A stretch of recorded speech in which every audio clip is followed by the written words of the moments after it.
Chapter 9. 183. Samantha was shocked inside. She seemed to have come to her senses, and a look of fear crept onto her face.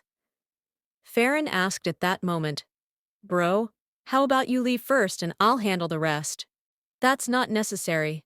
I have to handle some things myself, especially those who tried to lay a hand on my woman." His words made Nancy feel warm. She was touched and was very glad to hear that. Farron could only sigh helplessly. He shot a glance at Samantha and the others, then quietly stood to the side. It was a good thing that Wilbur did not go crazy on them.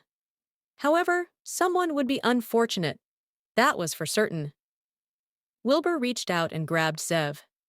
He said coldly, "You committed crimes on women without remorse, scheme with others to cross societal boundaries, and you're reckless." Wilbur kicked him while speaking.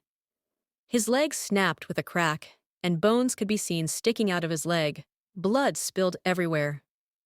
Zev instantly screamed tragically, and his screams echoed through the wedding hall. The crowd screamed out of fear. Nancy also covered her eyes at the gruesome sight. Samantha was baffled. She looked at her father's leg in disbelief, and she was trembling all over.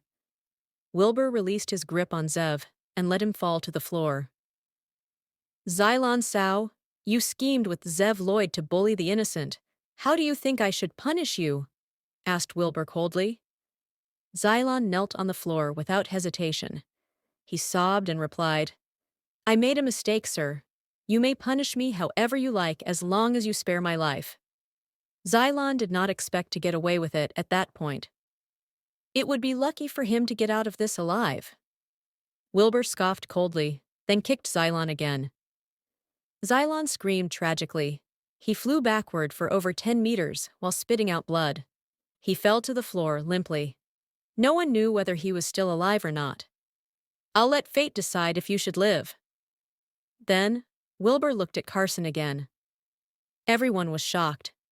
"No way! Carson Crest is a government official. Does he dare to attack him?" they thought.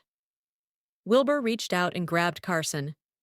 "You're associated with businessmen and gangsters while being the person in charge of a first-tier city. You ignored the way they oppressed the civilians. Do you think you deserve to be in this position?" Carson flinched and replied, "I made a mistake, sir. I know I'm at fault." Wilbur scoffed coldly and twisted his hand. Carson screamed tragically. One of his arms was ripped off and tossed to the floor. Carson fell to the floor and rolled around in pain. His assistant on the side pissed his pants out of fear and was pale in the face. Everyone was shocked. Isn't he just too audacious? They wondered. Suddenly, Wilbur reached out and grabbed Conan. He said, "You could have chosen happiness, but you chose death. Let me tell you that choices are important in life. Remember that in your next life, and I hope it helps you." "No! No!" Conan was scared out of his wits. He loudly begged for mercy. However, Wilbur gently squeezed his neck, and his neck bobbed awkwardly to one side as he suffocated. Wilbur tossed Conan to the side like trash, then he dusted off his hands. Everyone held their breath as they watched. They could not believe Wilbur just murdered someone in broad daylight. Conan's friends and family witnessed his death, but they only stood there and watched in silence.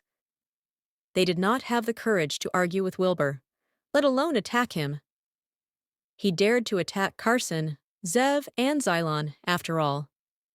They had no doubt that they would end up like Conan if they dared to step forward. Their rage was overpowered by fear because it was a life-and-death situation for them. They felt cautious, and they did not know what to do.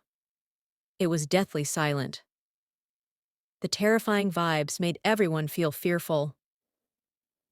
Wilbur was like a tyrant who got to decide who lives or dies. It was too much for them to bear. However, Zev and the others deserved it. The rest of the crowd prayed hard to not get involved. Wilbur then turned to look at Samantha.